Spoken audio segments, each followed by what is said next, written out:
The views and opinions expressed on this podcast are those of the hosts and guests as individuals, and do not necessarily reflect those of advertisers or sponsors. This show is intended as entertainment and commentary only. The producers strive for verisimilitude, but nothing said on this podcast should be taken as fact by the listener or viewer without performing due diligence.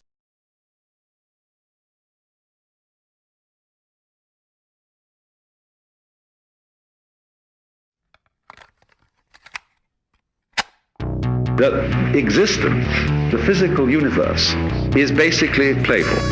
There is no necessity for it whatsoever. It isn't going anywhere. That is to say, it doesn't have some destination that it ought to arrive at. This is Keep Your Hat On, a show by three nerdy nobodies and one nerdy kind of somebody about nothing in particular. Keep Your Hat On is brought to you by the Narrowband Broadcast Network, NBBN, The Focus is on you, by PodSquadPDX.com, Painless Podcasting, and by the kind support of KYHO fans everywhere via Patreon. Patreon. Create on your own terms. On this episode, the West Coast Hats talk fireworks and crunchy flammable lawns. Dr. Mark suddenly appears out of nowhere, and Robert brings in the most bird-brained conspiracy to date. Wow, scriptwriter, no puns? What are you God damn it! Anyway, here's Andrew, Robert, Dr. Mark, and as ever, Chris. And hello and welcome back. This is Keep Your Hat On, the show where hell, even we don't know where we're going to go. I'm Andrew Scott, along with my good friends Robert Anthony and Chris Vacano, and Dr. Mark Peterson, professor of philosophy, currently on sabbatical and living life large. How's everybody doing, guys? Ooh. Yeah. It's been a hell of a week. It's melting this week. It has been a hell of a week. Hey, you know what? Monday, I went bowling for the first time since this pandemic. Right? Did they have air conditioning in the bowling alley? They And always I have. want to let you know that there are some things that never change. Right? How'd it go, dude? The smell of stale beer and shoe spray. Yeah. I used the side bumpers, and I broke my score of 30/2. Oh, good boy. Pat yourself on the back. Listen to all that applause. I mean, it really. I made the 2-year-olds that were in the house look good. Right? Look like you pros. know, you gotta start. You gotta start building them up young. So Well, that's it. You used the bumpers, but you didn't use the launch ramp. Oh no, I grannied that son of a bitch. you know, that is an underrated form in bowling. And actually, I remember, again, I grew up in Milwaukee, Wisconsin, so bowling is baked into every single person in the same way that you always wind up at some point in your life owning a cheesehead hat. One of the 3 B's in Wisconsin, Exactly. bowling, bratwurst, and, of course, Beers. beer. They actually had at one of my local bowling alleys, and I actually lived behind a bowling alley for the first 15 years of my life in Germantown, where I came from. But when I was slightly older and able to imbibe, they had a bowling tournament that was exclusively granny delivery.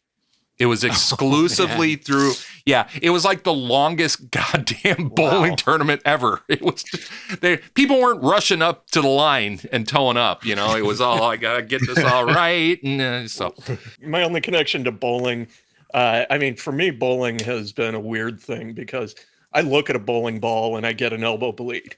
Wow. And so, and slightly different circumstances, Chris. You get a pass. But I've always loved going to the bowling alley with my friends. My thing was, being the artist that I am, my thing was, oh, cool, I'll be the scorekeeper. I'll make sure the beers, the pitcher is always full, that kind of thing. But I was always trying to figure out ways to make funny things appear on the screen. Sure. On the scorecard. And my friends would always get pissed at me because I'd come up with this art, but I would totally screw the scoring.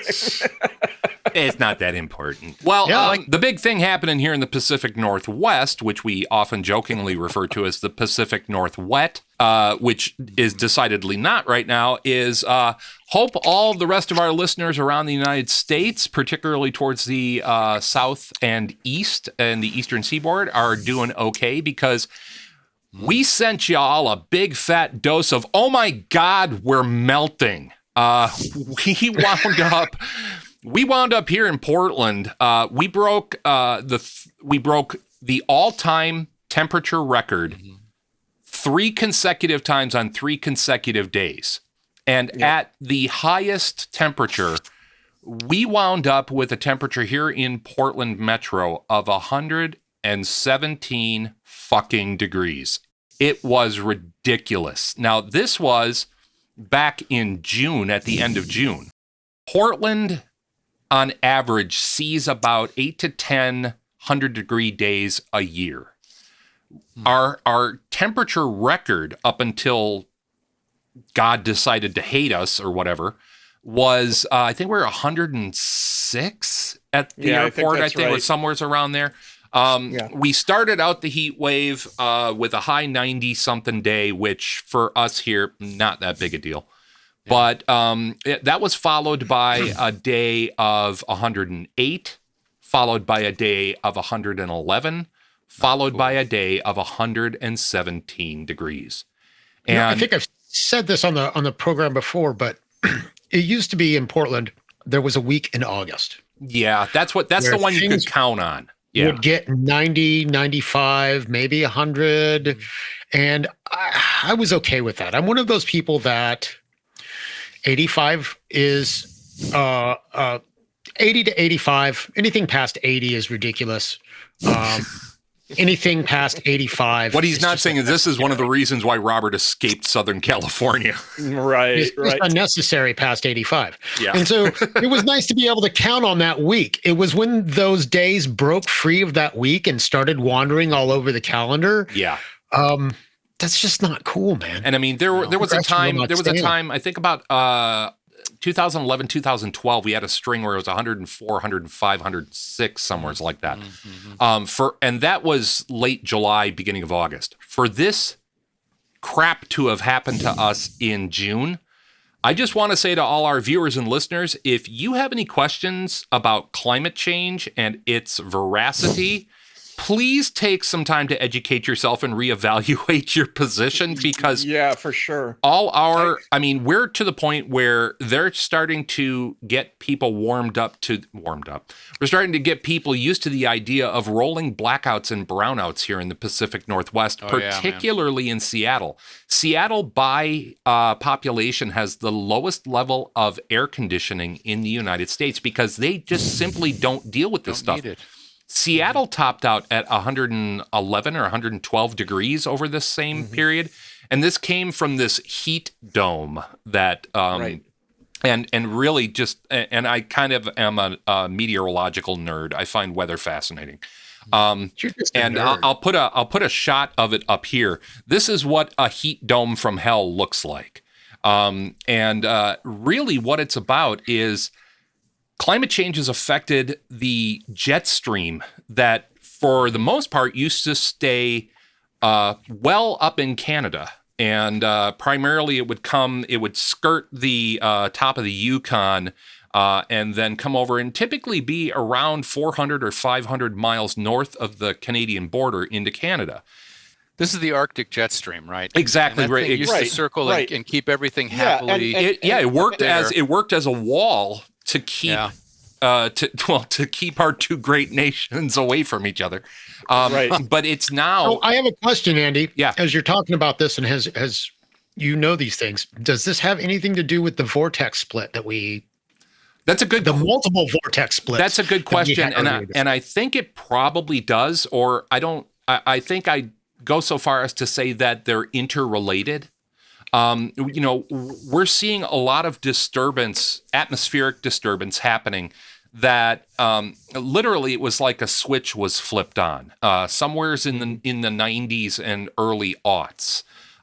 Predictable weather started changing, and really organizations like NOAA have looked at that and gone, the air movement in Canada is completely different than it ever has been. We used to be able to count on it, and now we can't. Well, right, because the jet stream has not only moved, but it's weakened. Yes. And it is far more easy to disturb and essentially punch through the jet stream than it used to be. And the scientific consensus is that, and this is where the term global warming really comes from.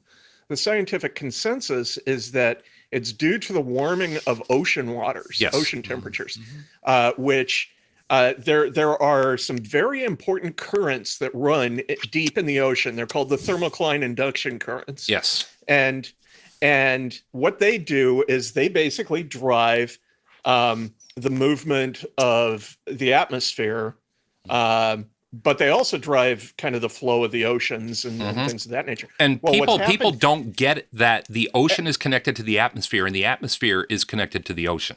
Exactly. And these are basically cyclical loops that run deep in the ocean, and they're slowing down.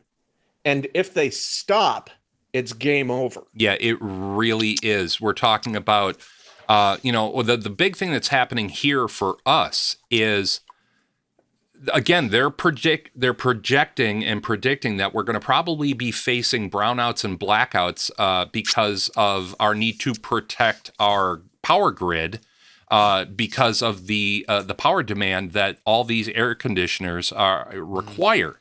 I mean, to the point where I ran out and bought myself a generator because last year, between the wildfires that we had that were literally encroaching upon Portland Metro, they normally are well south and east of us. We literally had parts of Portland last year in, I believe it was September, that were under evacuation orders because of the wildfires that we had. Oregon lost, for the first time in history, over 1 million acres to wildfires last year. It was horrendous. We were without power. We were without power from those fires for 3 days here. And then we got hit by an ice storm. Now, Portland maybe sees 2 or 3 days a year of actual snow. It's hilarious. For people like me who come from Wisconsin, 17 or Colorado like Krista, 17 flakes of snow hit the ground, and drivers here in this town lose their collective shit. Yeah, they're just everywhere. This city shuts down. Oh, it does. It does. And one of the things over that one snowflake. One of the things about it is that over the last, and I've lived here in Portland since December of 1999, so I'm coming up on about 22 years here. I have noticed a considerable change in the winter patterns. We've been getting more heavy snow. We've been getting snow that shuts us down, and that is also due to climate change. And now it also used to be a snowstorm about every 5 years. Now we can about every other year we're getting socked. Yeah, and at least every other year and possibly once a year. And, again, coming from, and, Chris, you've got a slightly different experience with this because of the type of snow that Colorado gets versus what Wisconsin gets. Wisconsin gets fluffy, powdery. Exactly. Wisconsin gets the sloppy seconds that are generated by the Rockies. And then they change over the plains. And, I grew up with heavy, wet snow. And at worst, we would get ice storms. And for people who are not familiar, ice storms are really when it's kind of snow. It's snow in the atmosphere, but it hits a thermal layer, converts over to liquid rain or to essentially falling slush. But the problem is the ground is still at or just below freezing. And so that water hits and it hits something cold and it freezes instantly into a layer of ice. What you wind up getting is power lines that are coated with frozen ice. And windshield wipers especially. Oh yeah. But the thing is that we're now getting, this is the ice storm that we got this past season in 2020. In February around Valentine's Day. Oh, excuse me. You're right. It was 2021. It was this year. You're right. Thanks for reminding me of that. We've gotten more of those in the time that I've been living here, and it has in frequency grown every single year I've been here. And again, that is due to climate change as well. Our infrastructure here in the Pacific Northwest is built for the weather of the 1970s, not the 2020s. So when it was really hot this last week, this was a question I was thinking about. Is like, was it humid as hell too? No, it was. No. It was like walking out into a blast furnace. It was desiccating. Weird. Mark, you ever been in Vegas? Yeah. It Okay, reminds so me very much of Arizona. Yeah. You know, like in Vegas, when you are walking outside the casino and you walk out that door and you get hit by the hinges of hell. It literally feels like being punched with heat. Yeah. The weird thing about this too, is I've been in Texas in the summers when it's dry. The dry heat, you can walk out in 112 degrees and it's not too bad. So this is why I was asking about. Yeah. No, it's not that oppressive jungle humidity we get in Wisconsin. Yeah. Exactly. The problem is that we're in a transitional area as far as geography and botany goes. We still have a lot of stuff that grows. We still have, Portland per mile has, I think, more trees and more green space than any place else in the United States. We have massive trees in our downtown area. When we get hit by that level of desiccating dryness, literally right now, we're 8-10 days away from that heat stretch. You can walk out on my lawn right now, and it sounds like you're walking through nothing but piles of dried leaves. I got trees and plants that are just fried. Yeah. Couple that with the fact that Portland has seen nearly zero precipitation. I don't think we've seen any significant rain. Summer. I don't think we've seen any significant rain since the first week of April. So guys, at this point, I really want to take a minute and urge everybody to really appreciate your wildland forest fighter. Hell and yes. Guys, absolutely. Girls that are out there, keep your head on a swivel, look up, look down, look all around. You know as well as I do that complacency kills out there. There's going to be accidents. Make sure it's not you. Right. Get your money, but get home safe. Well, and we're going to make a pointer to this in that one of Ty's things that he did in his past was he was a wildland firefighter. And to everybody that's listening that might be involved with that process, thank you so much. And from everybody here at Keep Your Hat On, we goddamn well know you are fucking underpaid. I want to make that very water up, man. Yeah, I want to make that so clear. I was reading this morning that we are on record for the biggest fire season, particularly in the Northwest. Yeah. Of the century. Yeah. And so like I say, it's to the point where I went out and bought myself a generator because we were from the ice storm. We here at KYHO Central, we were without power for almost a full 8 days. And my partner and I, we lost about $1,000 worth of food out of one of our freezers in our refrigerator because we had no juice and we were still trying to work. We had to go and invade Chris's place and work from there because all of 8 or 9 blocks away where Chris lives, he had power. But these changes, I hate to use a beaten to death term, but these are kind of the new normal. And we need to make changes in order to live this new normal. Like I say, I've got a generator now. I'm probably going to get another one. I was actually, from the last episode, I threw up some video of Ty helping me remove part of my deck. Part of that removal process was I had a bunch of rebar to take out because it was sunk into the concrete. I went and got Tell the story. I went and got myself, shout out to Harbor Freight, the place where you can buy rental tools, but you can own them for the week that they work. And I always tell people you can go to Harbor Freight, safe things to buy, screwdrivers, hammers, pry bars, and that's pretty much where it ends. If it plugs in, you should treat it as a short-term rental. But I went out and I got myself, the grinder that I had wasn't beefy enough. It's a battery-powered one. It wasn't beefy enough to go through this rebar. So I went out, I got myself a little angle grinder and a couple cutoff discs. And on the day before the heat really hit, when it was only 98 degrees, I was down there and I was cutting off one of these rebars, cutting it flush with the concrete. And there's all sorts of detritus and dried leaves and everything from where the deck used to be that I had swept up. And I am throwing sparks like a fucking Roman candle. And I'm sitting here going, everywhere. Yeah.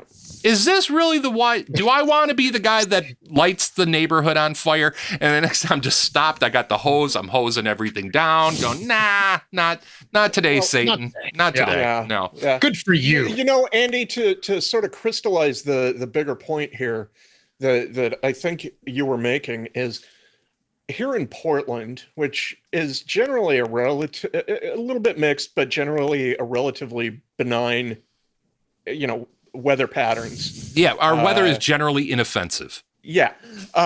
We have had 3 back-to-back climate-triggered crises. Yeah, and I would use Portland, the terms climate-triggered crises specifically. I think you're right.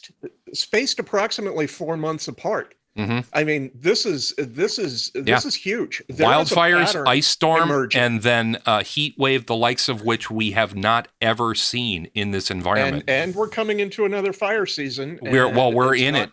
We're in it. I was just going to say they have a wildfire down in the gorge. Is that I believe that might be just past Hood River. I think the gorge is contained. It is. I know that as of last week they crossed over. They crossed over the 50% containment line. But Eagle Creek opened up after the terrible burn that it had 3 years ago. Yeah, 2 or 3 years ago. Well, one of the interesting things that was and our governor has already declared a state of emergency for wildfire. They declared a state of emergency back in May, I believe, either May or the first week of June. But this is it had an interesting result though. One of the things that Portland experiences every 4th of July is the assault of illegally obtained fireworks, because the only difference between legitimate fireworks and illegal fireworks here in our area is simply crossing over the Columbia River into Vancouver up I-5, where there are at least a half a dozen permanent installations devoted to nothing but seasonal fireworks sales of stuff that you can't get here in Portland. Wow. But there are a number, as soon as you go north of Vancouver up I-5, where the installations are they're rigid, permanently built buildings for large organizations to come in and sell fireworks that are legal in Washington for some reason. But there was a big publicity push over the last couple weeks running up to the 4th of July saying, not this year. Don't do it this year. Please don't do it this year. And they did it.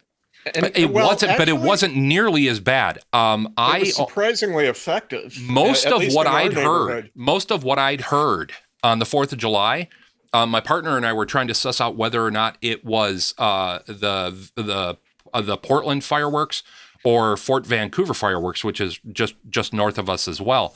It was eerily quiet in the neighborhood. I think I maybe heard 2 or 3 go off, and I think part of that is because people walk on their own lawns and go, no, this isn't good for fire. This is not a good idea. And really also one of the other contributors to this change in attitude here is not this past year, but in 2019, we had a major fire in the gorge that was caused by someone throwing an M80 firework while they were hiking just to be fun. It was a teenager.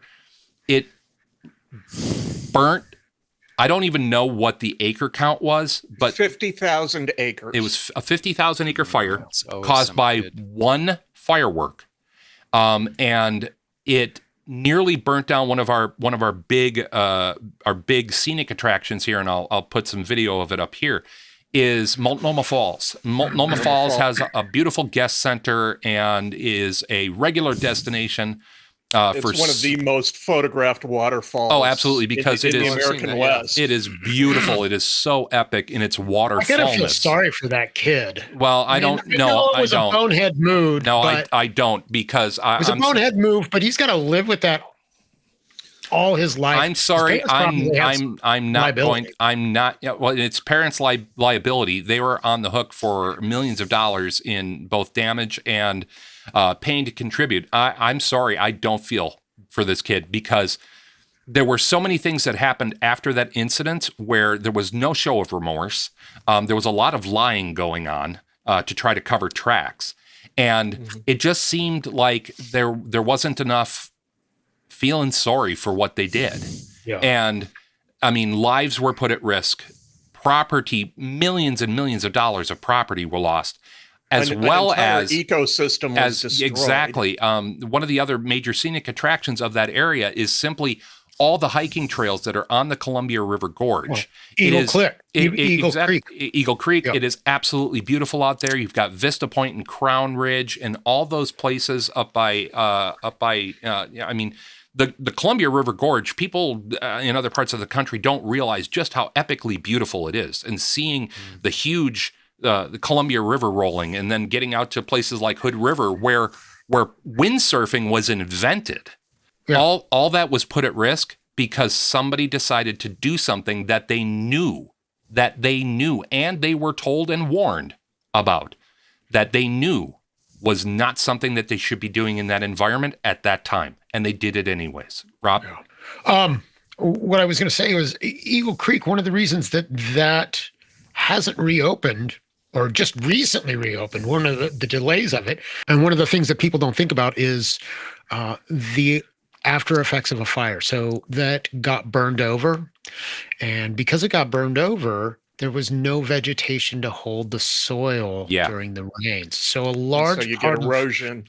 And we had mudslides, not just erosion. It was just straight mudslides. We had mud and rock slides last year because of that, in a way that we've not been dealing with. Remember, there was a huge chunk of was it Old State Road 1? That was washed out. There were 100-year-old bridges that were destroyed because of that, of the destabilization of the gorge.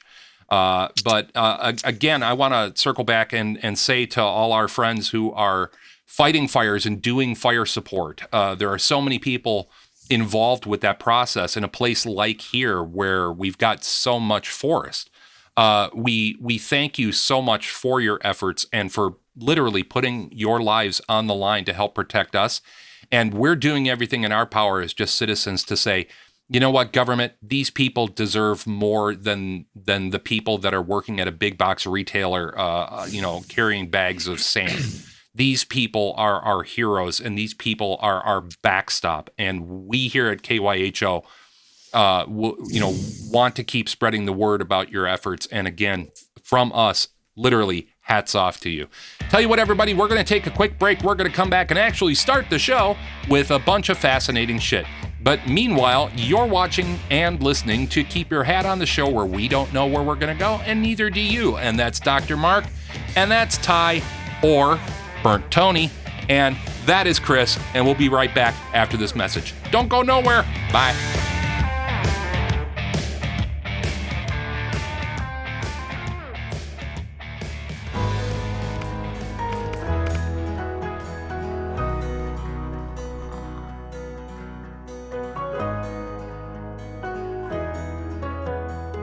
We'll be right back.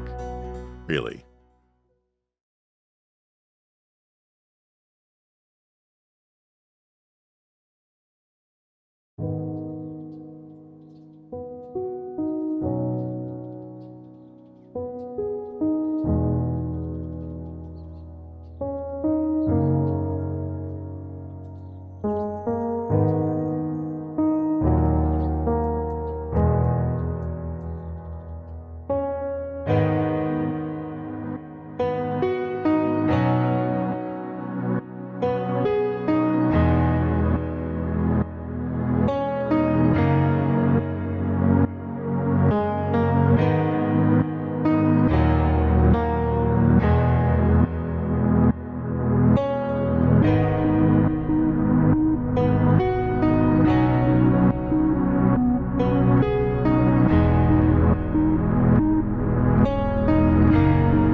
And we're back on Keep Your Hat On.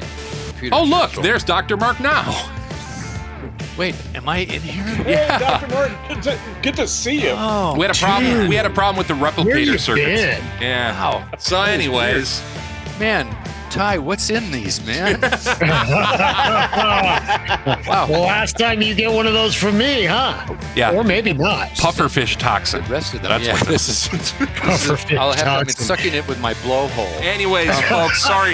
We had a little bit of a technical glitch, and Good night, folks. by technical glitch, of course, I mean I forgot to hit record. So we've got Dr. Mark visibly with us now. This portion of our podcast is brought to you by the Chilling app. Now, the Chilling app is an app that you can download on your phone, either on your iPhone or on your Android phone, that lets you listen to creepy, scary stories and other types of horror-based entertainment for people who have trouble falling asleep with the dulcet tones of rain or the ocean in their ears. Now, full disclosure, I do voiceover work for the Chilling app, and I'm very proud to be associated with them. And if you're interested in hearing me read you creepy shit, you can go to thechillingapp.com. That is thechillingapp.com. Get information, or you can just go straight to the Apple Store or the Play Store on your Android phone and download the Chilling app for free. And one of the things that I'm doing starting in the next couple weeks is I am doing a serialized reading of the original version of Mary Shelley's Frankenstein. And I'm very excited about that because that's one of my favorite stories of all time. And I'm very honored to be able to be the one reading it. But again, if you're interested, go show some love and support for the Chilling app at thechillingapp.com. And now it's over to Ty. There you go. It's over to Ty with... Well, you did it again, Ty. Not only have we pissed off, at one point in time, we pissed off everybody in Australia. Now what are we doing? Oh, hey, we're going to piss off all the birds. Or at least all the people who like birds. Or the people that are, or the birds that are real. Okay, David Crosby? You know how that ends, right? I mean, you've seen Alfred Hitchcock. It never ends well. No. It never ends well. So what do you got? So, this is kind of similar to the Australia thing. Right. Maybe. So we got this kid, 20-something-year-old student, university student down in, I believe, Tennessee. Back in 2017, he's out with some friends. There's this is back in the women's, with the women's rallies. He just wanted to hold up a sign. So he held up a sign that said, "Birds are not real." Oh, yeah. And it has taken off. Right now. Like a bird in flight. Yeah, like a bird in flight. Or like a not bird in flight. Okay. Basically, the government has systematically eliminated almost all birds. Well, We can stick a pin in that, and I can come back to that in a little bit. Yeah. But almost all birds, and now all birds are actually drones. Now, this was all done in since 1957 to 1975 was the systematic replacement. The culling of all live birds and the replacement with drones that didn't actually exist back then because we could drone technology was so abundant. Absolutely. Were there aliens involved in this? There you go. Give me a minute. I'm sure I could fit it in. Somebody say it, please. Yeah. It's right. never fucking aliens. It's never fucking aliens. I'll say it. There it is. It's never fucking aliens. Here's the deal. I love some good conspiracy theories, but I was sharing with Andy that they're just not built like they used to. No, they're really not. They are so fly-by-night. This is not Project Paperclip. This Right? is not Project Blue Book. This is not part of the, Magnificent 12. or the this is the not the Bundaberg Manhattan Group, or Project. yeah. Right? And you're saying that the removal of the bird started back in the 50s and 60s? Is that what the... That's what he's saying in the website. I just remember as a kid in the 70s, I couldn't even get a decent remote control airplane to work. Right. Yeah. And now the birds, when they're resting on the power lines, they're not really just hanging out on the power lines. They're surveilling you. They're recharging. They're recharging the batteries. Now, Cordless recharging when is a awesome. bird shits on your car, that's a Yes. tracking device. Oh man, Yeah. it's so obvious now. Right? Yeah, I don't know why I didn't see it bore. That's because I didn't wiped see it off my windshield. I gotta say though, the reason that I say that this is somewhat of a Australia doesn't exist thing is this is all really tongue in cheek. If you go to the website, and I don't even know. I was just do we want to ask you that? Do we want? Do we to? really want to link to it? I don't know. You find I it tell on you your what, own. dear It's listener not hard. dear listener / viewer, perform due diligence on your but own. Go for it. It's really tongue in cheek. I mean, it's really hard to not see this as a farcical As satirical. commentary on like other conspiracies that shall It's not always be named. funny until somebody pokes an eye out. Right? Well, yeah. and then it's just fun. Yeah. But that's the thing is that you're saying that this supposed conspiracy is long-lived and is 50-some years old at this point. But in you and I talking, neither one of us could come up with any sort of origination point of this myth until really recently. And did you get a chance to go into the Wayback Machine? And I did, and I couldn't find anything. So he's kind of slipped. This cat has kind of slipped over some interviews. At one point, he says that it's 70 years old. At one point, he says it's 50 years old. So he's been really inconsistent with his story, which is one of the little holes. I got into his website, or the poultry. There's this thing called Poultrygate. Apparently, they have leaked emails. These emails. This is nothing. Hang on, I'm going to keep you laughing. Yeah. Okay. Please do. These emails are from the Hollywood elites, the A-listers that have hitting used all the Yahoo keywords. servers and burner emails. People like Kevin Sorbo and Clay Aiken. These are the A-listers that we're talking about here. Okay. Yeah, but he's a crazy right-wing nut these days. I actually don't think that he's crazy. I don't think that he's right-wing. One of his claims, however, is the government has hollowed out countless mountains in the U.S. Yeah. So at that point, they're using the empty innards has to build these bird drones, and to complete this massive renovation project. Because the mountain wasn't good enough as it stood. We need to renovate it, get it up to snuff. Right. Exactly. Only in America. You know who they used to do this? Right. All this renovation after they hollow it out? Ty Pennington.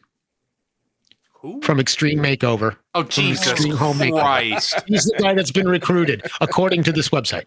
So everything is shiplap and reclaimed pallet wood on the inside. Yeah, and there's a banquette, Totally government issue. Government issue banquettes. Okay, so question for you. Ty. Oh, there's so many questions for you, Ty. There's so many. It does not end. Imagine that. Go ahead, Chris. There's more? There's Does more. this conspiracy name a specific government agency that's driving it, or is it just generically the government? Department Now, of I was reading a little bit Agriculture, about their history or their claimed history, Yeah, which their I can supposed only history, find yeah. exclusively on their website. And it begins with the creation of the CIA. Well, it's in Comic Sans, right? It's Yeah, it is. It is. no. Which We got to made take it seriously. It's in copperplate. Yeah, exactly. Exactly. No, it's an Impact. Impact. Hey, I like Impact. cabs. I love Impact. Anyway, let's get off of fonts. Yeah. At any rate, I regress. I should have put a joke in there, but I didn't. CIA, but he seems to indicate that the CIA was created to watch fellow Americans on American soil. My understanding, the CIA was created and has actually, since its initial writer, only been allowed to do surveillance it's in the law. outside. Yeah, the United States. FBI is the one spying on us here in our backyard. So there's all this convoluted and this. I mean, so they're not just CIA birds; they're FBI birds. Yeah. Right. Okay. Right. Well, that makes sense then. I'm a lot more and comfortable the with big that person. revelation that Right. they came from this poultry gate that I found really amazing. The government is holding, and I'm quoting here, the government is holding an unknown amount of chicken farms where they continue to breed real organic chickens as opposed to fake unorganic chickens.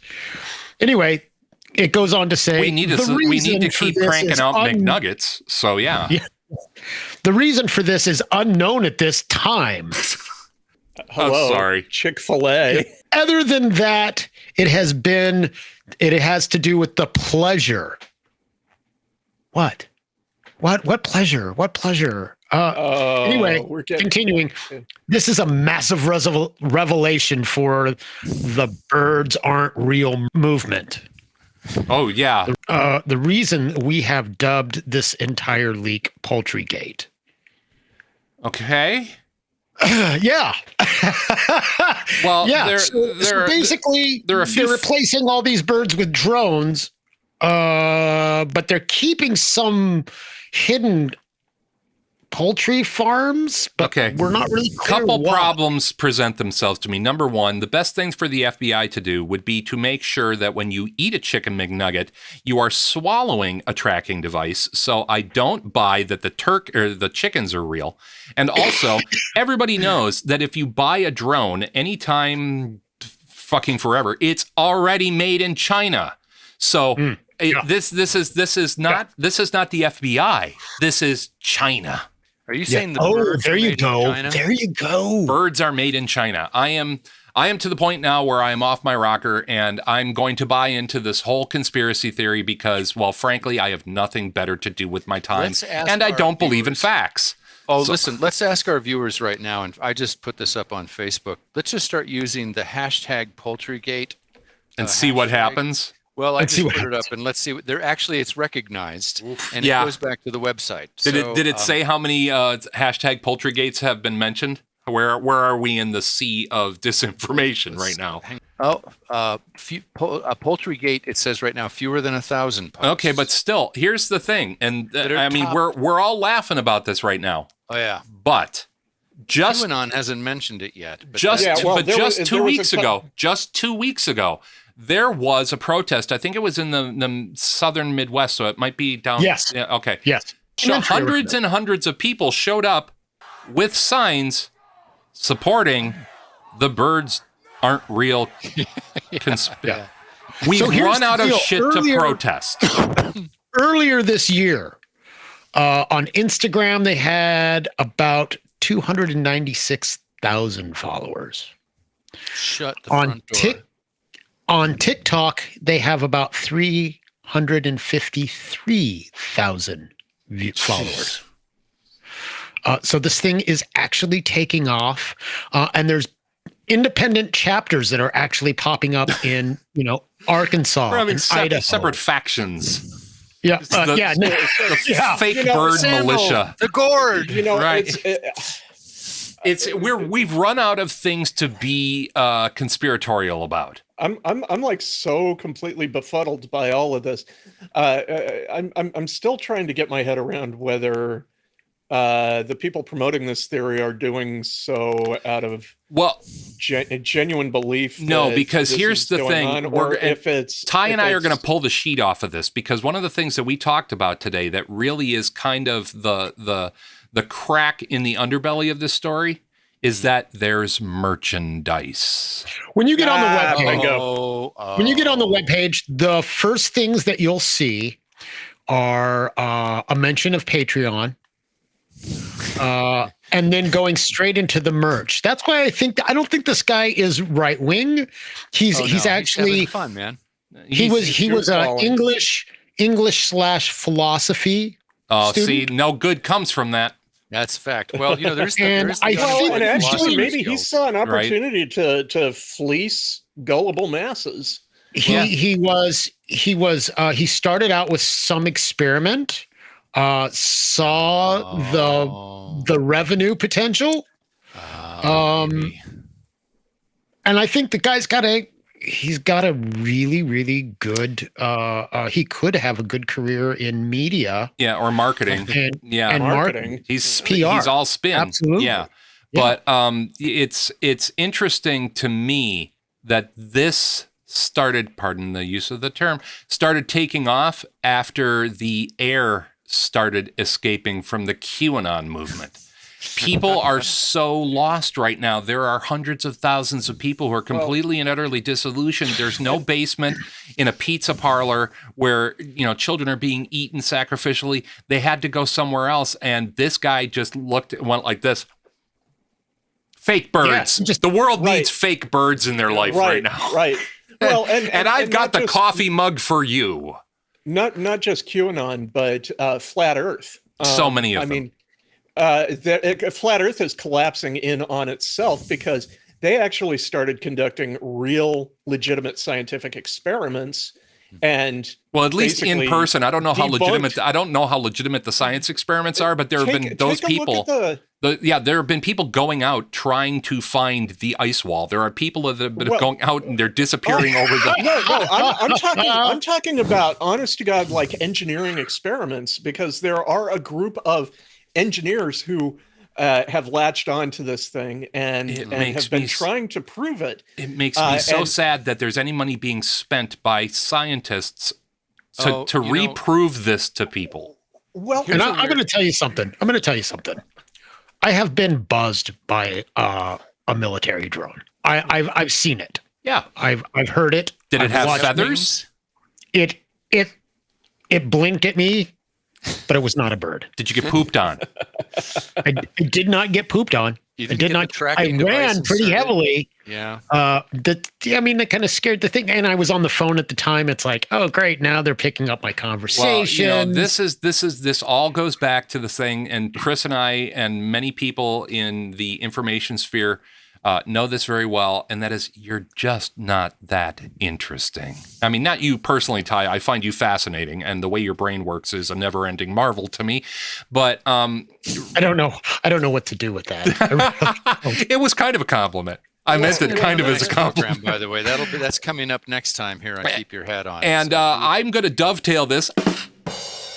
See what I did with the fact that we've got merchandise for you people. If you would like to, see how it's so smooth. And I glided right in. You can support us on Patreon. And you can support us on Patreon. You can support the great and marvelous KYHO conspiracy hypocrisy by going to patreon.com/NBBN, or you can go to our website at kyhopodcast.com/shop and pick up some of our groovy merchandise. You too can actually literally keep your hat on while listening to Keep Your Hat On. But gosh, folks, we've done it again. Thank you so much for hanging in with us. We've had some technical difficulties for the people who've been watching. They've seen that. For you people who are listening, we're just fine. But until next time, everybody, make sure to keep your hat on. That's Dr. Mark. That's Chris. That's Ty. I'm Andrew. And we're the hats telling you, remember, keep your hat on. We may end up miles from here. Take care, everybody. Wear your masks, get your shots, help out your fellow man, and we'll see you next time. Thanks a lot, everybody. Bye-bye. Well, there's a chunk of time you can't get back. From Portland, Oregon, this has been Keep Your Hat On, a big little show about a whole lot of nothing in particular. Keep Your Hat On is a narrowband broadcast network production in association with PodSquadPDX.com. Andrew Scott, executive producer. Robert Anthony and Chris Vicano, associate producers. Our theme music was written and produced by Andrew Scott, along with help from Ron Kajawa. Website design and maintenance by Vicano Creative, Chris Vicano Webmaster, available at VicanoCreative.com. Audio and video production by Andrew Scott, available at AndrewScottMedia.com. Got ideas or comments for the show? Email us at talkback@kyhopodcast.com, and don't forget to like, click, and subscribe. On behalf of the boys, I'm your announcer, Michael Brumage. Thanks for listening. I guess.